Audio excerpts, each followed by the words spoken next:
басшысы Қасым-Жомарт Тоқаевтың бастамасымен таза Қазақстан эко акциясы қабылданған болатын. Сол эко акцияға сәйкес жасыл аймақ апталығы бүгіннен бастап алды.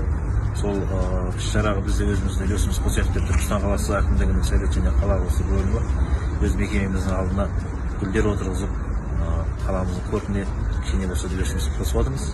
Барлық түркістандықтарды өзінің үйінің алдына, мекемесінің алдына мекен еткен аумақтарды көгалдандыруға, көріктендіруге, осылай гүлдер егуге, ағаш отырғызуға шақырамыз.